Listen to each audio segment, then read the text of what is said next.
And if we can, there we go. Just a reminder that you can connect with participants in the chat and that you can use the hashtags if you want to tweet. And welcome to meeting them where they are. I can't speak for all academic libraries for the future, but today I'm going to talk about our library in general. So we did hit record, so we're doing good so far.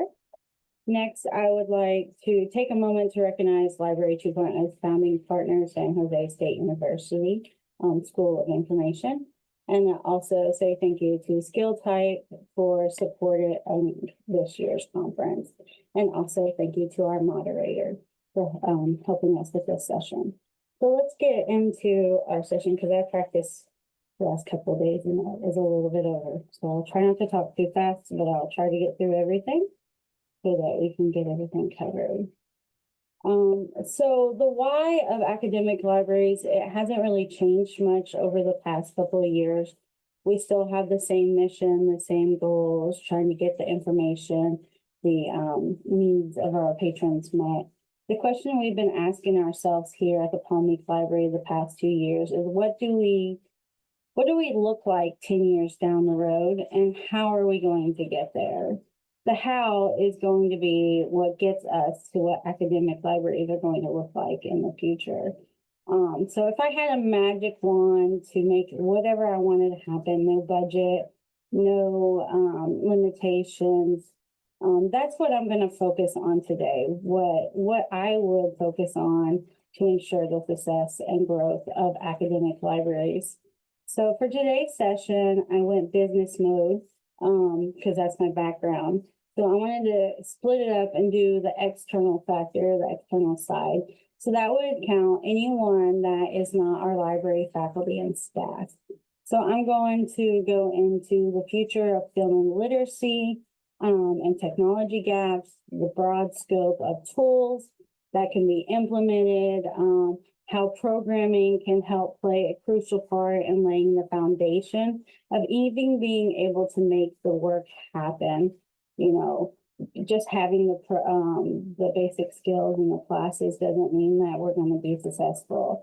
How are we going to implement it and get it to our students? And then the second piece that I want to talk about is the internal piece. How are academic libraries going to be able to support and help future and current librarians, especially in the world that we're living in? Burnout is so easy, so fast, so quick. It just kind of hits you that most people are leaving the industry instead of sticking around. So for that future library, how can we fix that?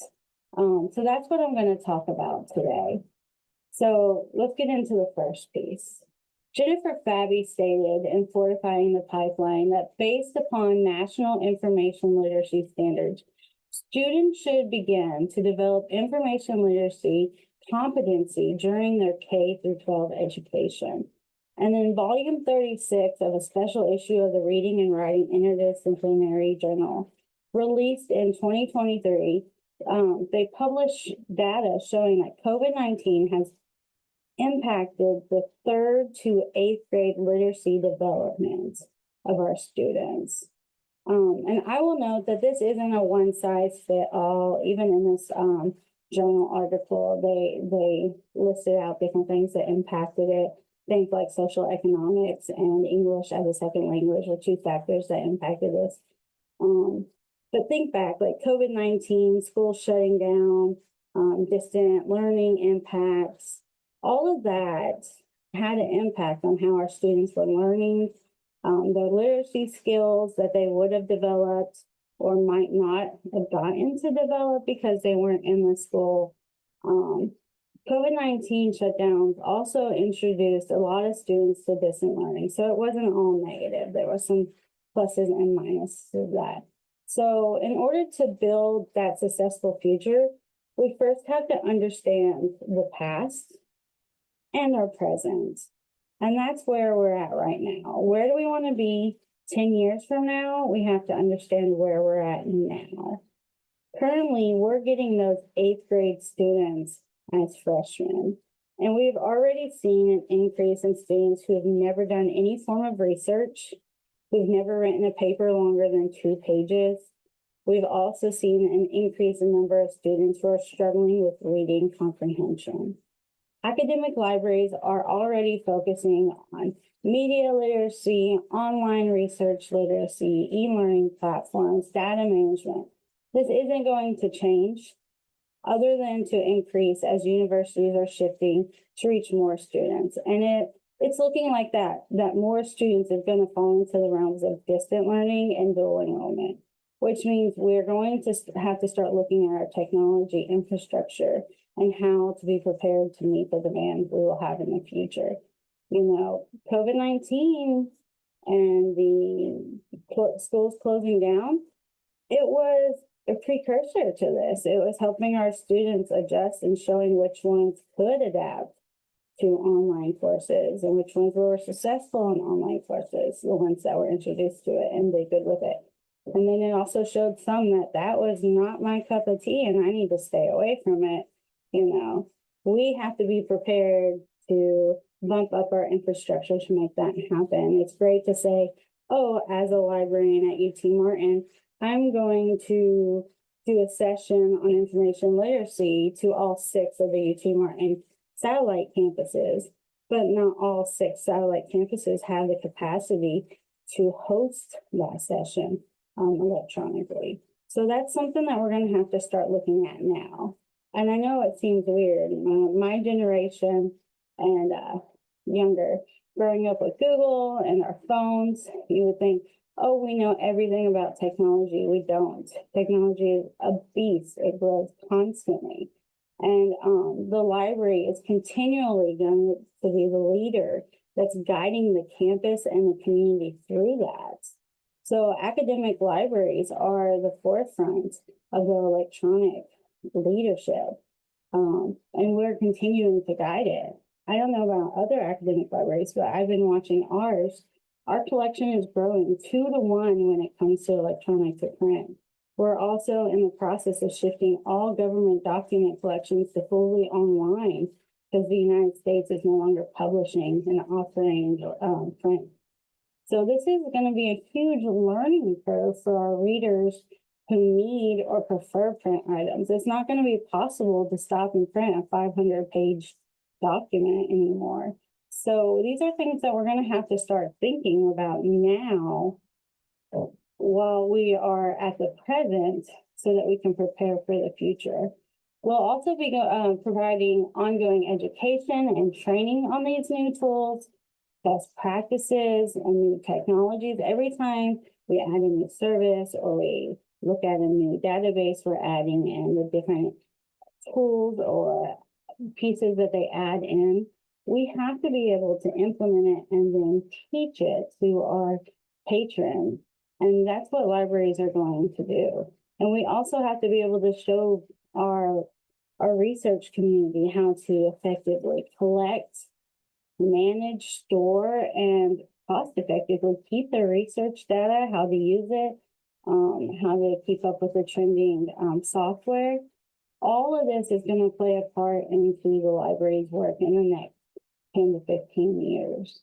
And I know in Tennessee, we're looking at what we want to do 10 years down the road. What are we going to do 10 years down the road? Looking at your state's plan for the year is a big piece of that. Tennessee has just released their 10-year plan for the whole state. And one of their big goals was to increase accessibility to all of Tennessee when it comes to ensuring that everybody has reliable internet access across the state. This will bring in new training opportunities, new digital literacy options, software proficiency, e-learning trainings, and cybersecurity awareness. This has been a big discussion here on the UTM campus because before, I would say about 20 years ago, cybersecurity awareness, it was kind of niche. There was only a few industries that really worried about it. 2023, we're seeing that spread. It's hitting multiple industries. It's growing to where almost every discipline on campus needs to know about it. I mean, it's even affecting our parents, our grandparents when they get emails from that print. If anybody has clicked on it and gotten a lot of money, please let me know, because I still have not gotten any from my prints.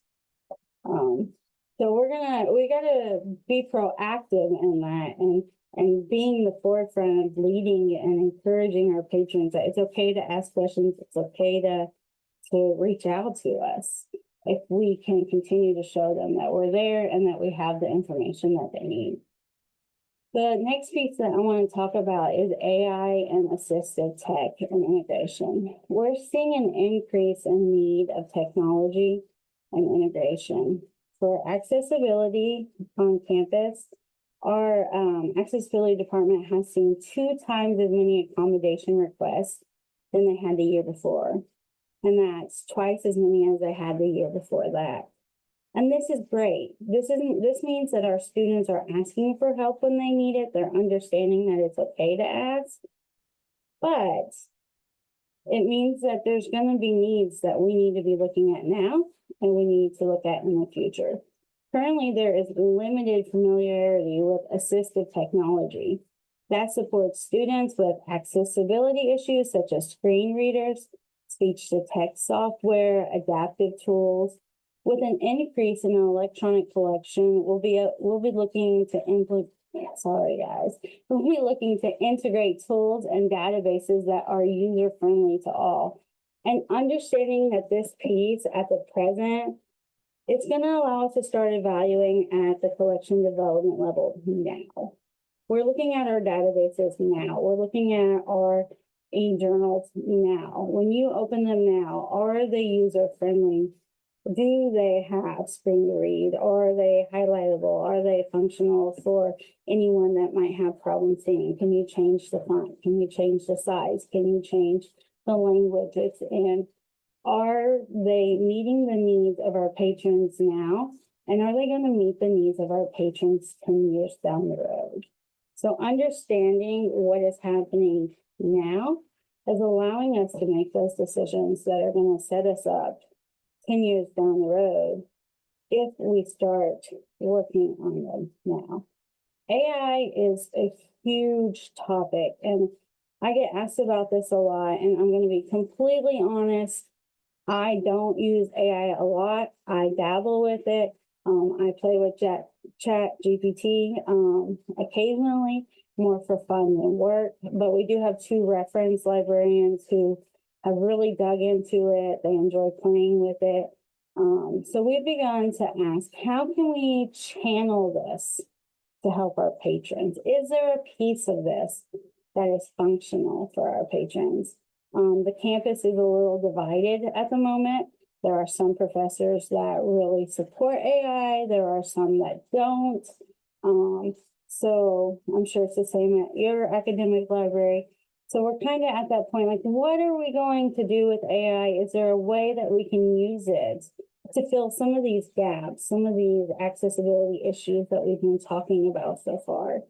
And so we've been looking at a user interface option that comes with an AI integrated feature within the search. So when a patron searches our catalog right there in the search menu, they can click a drop-down tab and it will give them a short, simplified breakdown of the article that allows the student to better understand what the article is talking about, as well as increase the overall reading comprehension of that article.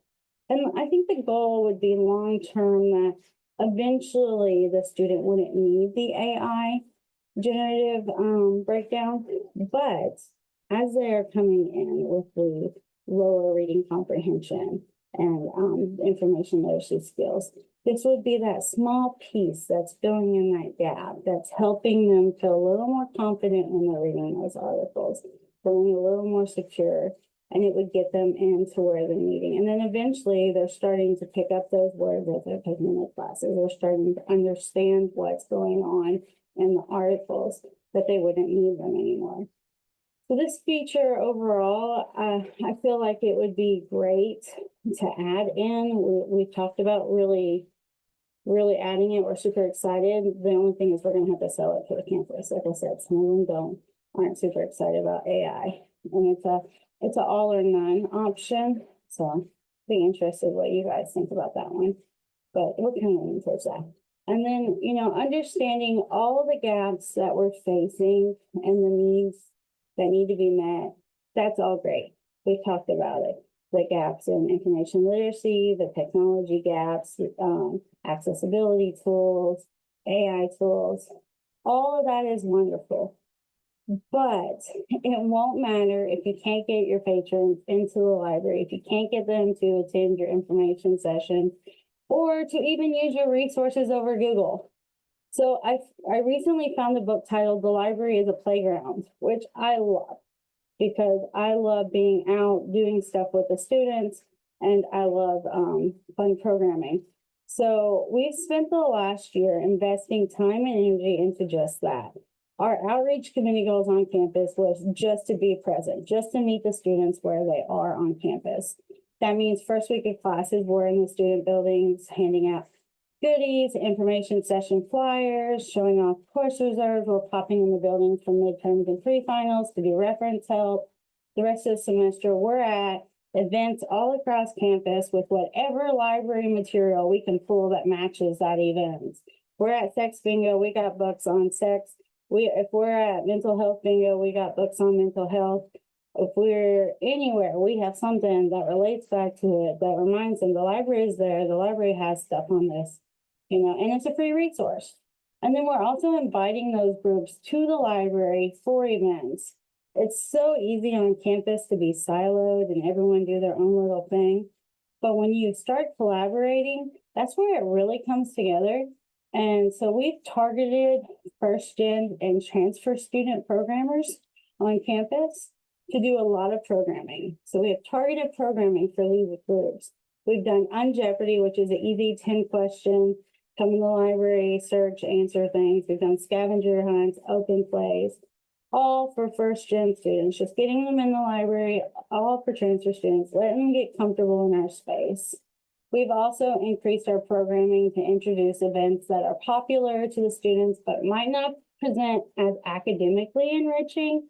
Things like Comic-Con, Dungeons and Dragons, speed dates with the book, murder mystery events, escape rooms, puppy love, stress reduction game nights. These are times when the students don't feel overwhelmed. They're coming somewhere because they enjoy it, and what happens is we're getting them in for something fun. They're seeing us on campus at events that they are excited about, and we're building that rapport. So that when they don't feel comfortable talking to their professor, they don't feel comfortable asking people questions, they say, hey, library girl, does the library have this? Hey, library girl, can I do that? And you're like, yes, you can. At our open play freshman weekend, before classes even started, we had students asking us how to find books in our collection, how to search in our catalog, even where they could find our events were. And those things matter. Allowing that safe place to explore and learn freely at the beginning is a unique way to make a difference. It allows them to feel accepted. It allows them to feel connected. And it has directly impacted our attendance, our interaction, and we've increased our services in the library because of it. And it's also caught the attention of our campus leadership and our donors, as they have noted how the library has really become the hub of the campus. So what's the future of our academic library?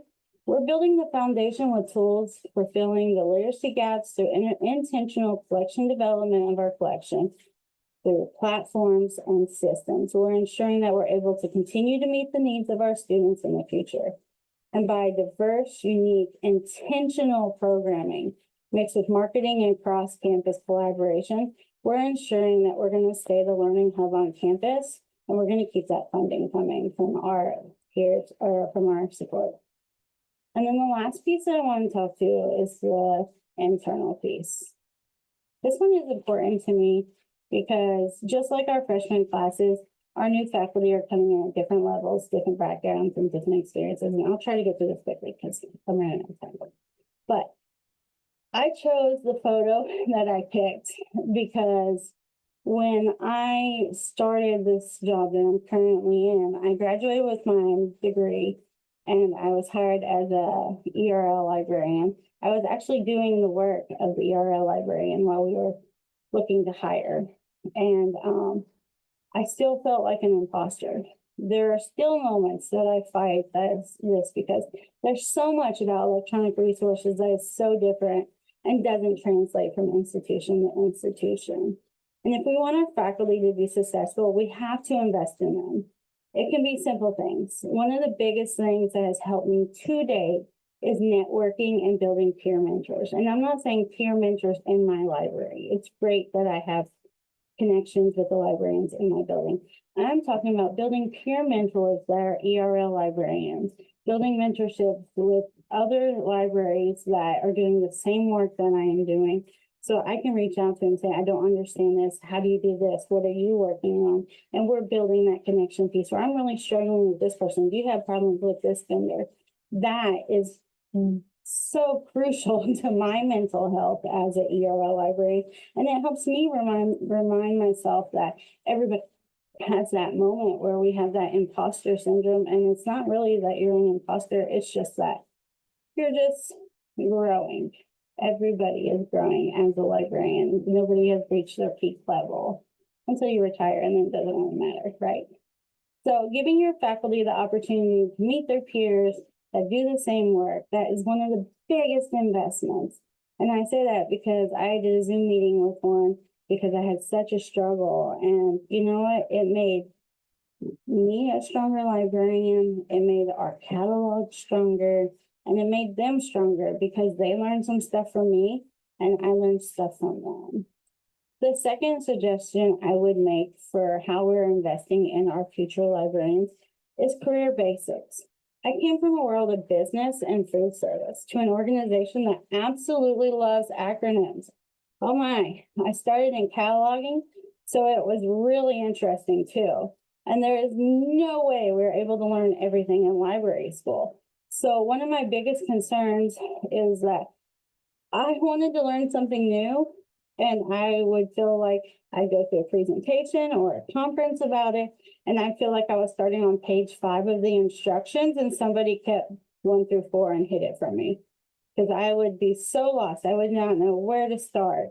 So I think we should float the idea of having this time sketched out in our conferences for new librarians, for beginner sessions, a way to break down the specialized conference so that new librarians can understand what this field is about, what kind of work gets started at the beginning of this kind of field, what kind of work is regularly done in it so they can kind of understand it. I think that's super important.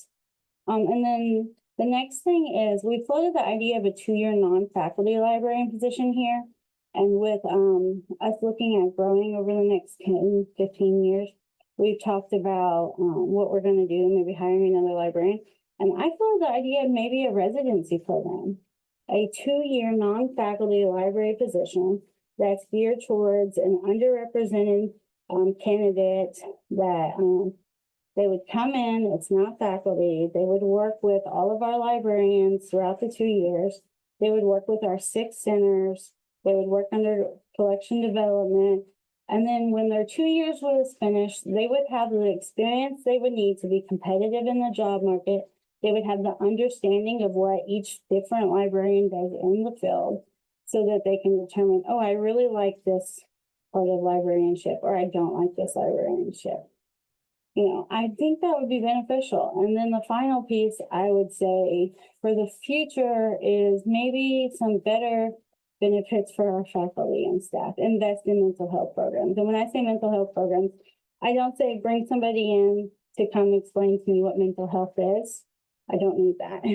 So bring somebody in to explain what work-life balance is. I don't need that. I know what it is. I just choose not to do it half the time. So options for remote work, maybe days where we have breaks throughout the day where we get together and we just eat ice cream, or we do something where the team comes together and de-stresses, or we have a quiet moment throughout the day. Something where you're showing your employees it's okay to stop. It's okay to reset. It's okay to take 30 minutes to yourself. I say this because here at UTM, we have what's called unscheduled professional development time. It's 4 hours a week where we get to work on tenure. And I'm usually go, go, go. I never stop. I really get to work on my tenure stuff at work.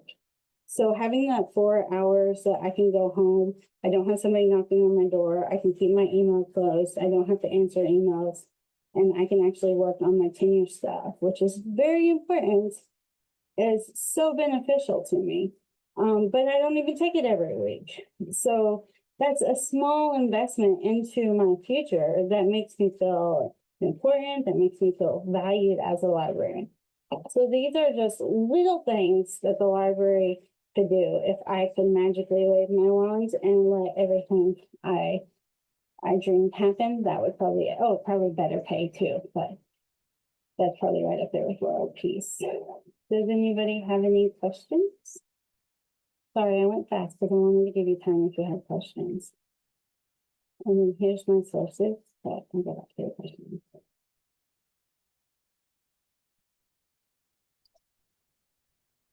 Ronnie, thank you so much for that presentation. If anyone does have questions, just type them in the chat and we will have this session recorded too.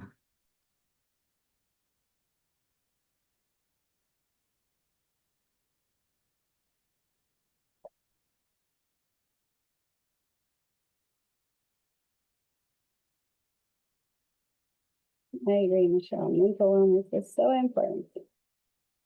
What was the vendor that offered the AF? Oh, so actually it is under EBSCO EDS that we're looking at it. So I thought it was super cool. And I am gonna look and see if like some of our other ones kind of offer it. Because when I was a kid, I struggled with reading comprehension. Reading was not my go-to area. So having something like that, it's so beneficial. That's interesting, Ronnie. We use EBSCO EDS as well, and I wonder if we have access to that tool. It is, I think it's coming out with the new UI, or I think it's coming out, I think, January. So okay, yeah. very good. What according to, Rural community is shaping the future of academic. What according to you, a role of community is shaping the I'm not sure I understand that question. Like, how is the community shaping our academic library? To me, the patrons are what shapes the library, and I feel like we're basically an extension of the public library. Don't tell my boss that. But I'm like so full of collaboration, everything, that a lot of times I try to collaborate with Martin Public on everything. So there are times that anytime she's not able to do something at her library, I try to see if we can do it here. So like even with all the book banning and censorship, that's going on, academic libraries, we don't typically face that. So we always have them in our collection. And that's our one go-to, is that we have them. So if you have a student that's wanting a book, send them to the academic library, that's open to the public. I think that if we as libraries work together, whether we are public, a K through 12 library, or an academic, we can be stronger together. So I hope that answers your question. Chanel.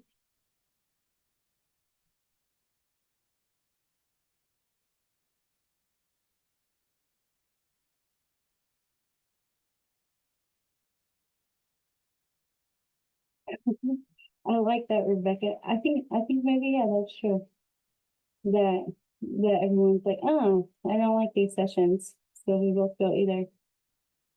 I think sometimes, and I've complained about this for the local one that we have here in Tennessee that hasn't had a lot of people submit proposals, is that we narrow it so small that we phase out a lot of good options for our sessions.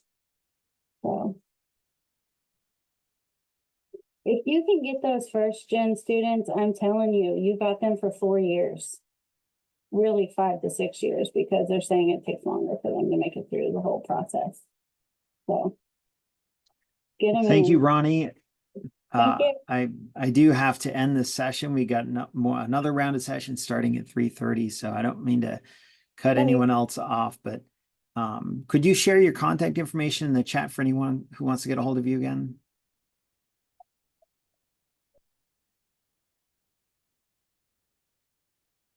Okay, thank you, Ronnie. I really appreciate it. Ronnie left Thank you. email in the chat, email address. So thank you so much, everyone. Have a great day and enjoy the rest of the conference.